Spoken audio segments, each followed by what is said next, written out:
Livet opstod på jorden for næsten 4 milliarder år siden. De første levende organismer på jorden var bakterier. De er meget talrige, og de er på jorden den dag i dag. Vi er fuldstændig afhængige af dem, og samtidig er der nogle af dem, som kan gøre os syge, og dem forsøger vi at bekæmpe. Som sagt er de talrige.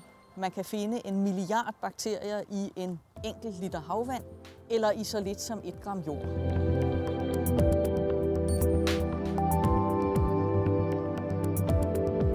Alt biologisk materiale genbruges af naturen. Det er bakterier og andre mikroorganismer, der sørger for, at dødt plantemateriale og dødt dyremateriale bliver nedbrudt, sådan at det kan blive til næringsstoffer, som nyt liv kan vokse op af. På den måde indgår alle stofferne i store kredsløb, og bakterierne spiller en væsentlig rolle, både som dem, der nedbryder, men også som dem, der bygger op.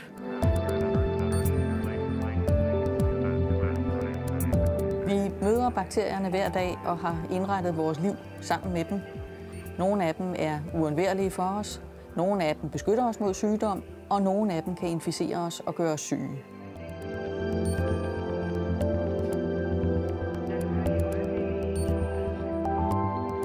Vi har bakterier på vores hud, i vores mund og i vores tarme.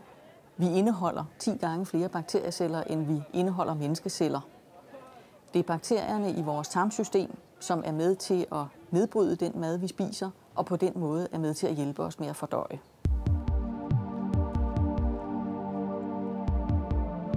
Samtidig er der også bakterier, der kan gøre os syge, og vi forsøger at forhindre dem i at inficere os ved at vaske hænder, og vi gør rent, og vi desinficerer.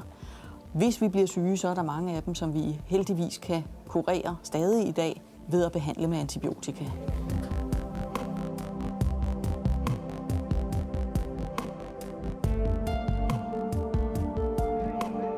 Bakterier spredes mellem mennesker ved, at vi rører ved hinanden, eller ved, at vi hoster eller nyser. Det kan være et kram, eller et dørhåndtag, eller en mobiltelefon, som bærer bakterierne fra det ene menneske til det andet.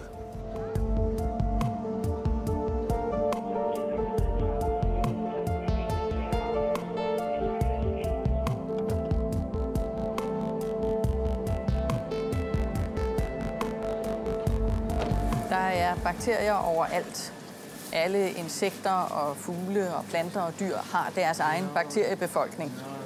Det betyder også, at der er bakterier på de råvarer, vi bruger til at lave mad af. Det betyder så også, at nogle af de bakterier, der kan nedbryde, de kan også få vores mad til at gå i forrådnelse.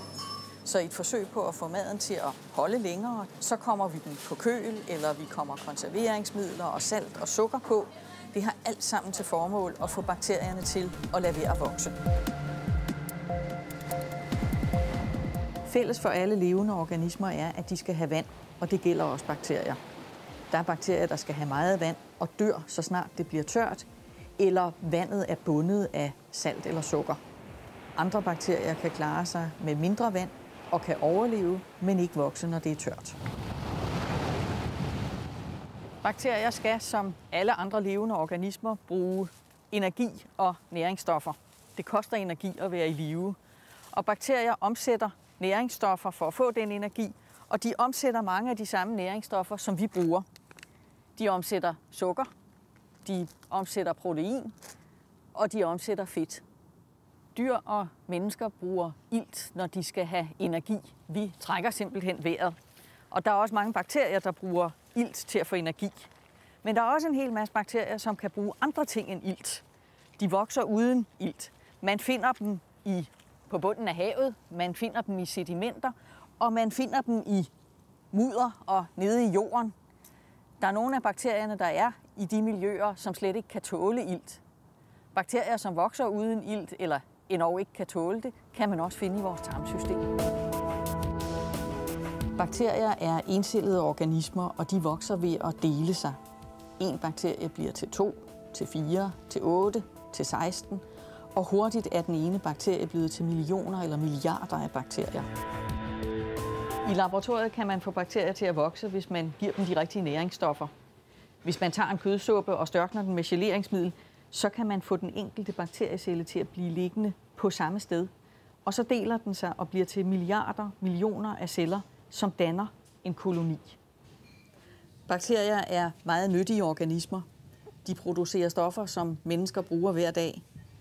Enzymer, der er i vores vaskepulver.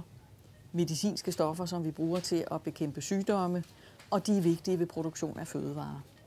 Det er især mælkesyrebakterier, som vi har brugt til at lave mejeriprodukter og til at fermentere pølser. Og vi bruger gærceller til at brygge øl.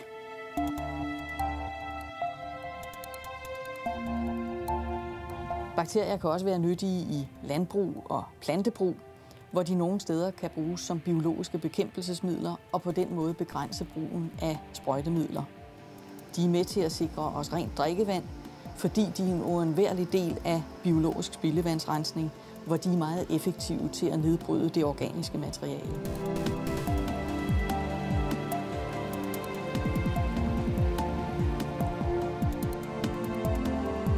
Der er mange bakterier, der er gavnlige for vores helbred eller for dyrs helbred.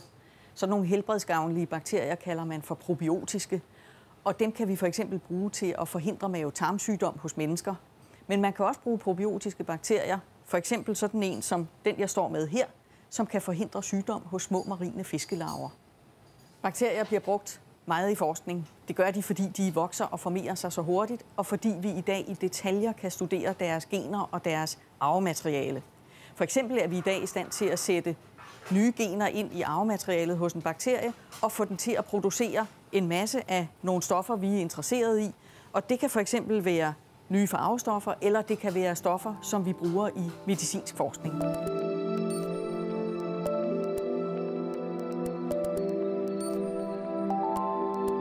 Vi lever med bakterier på godt og ondt.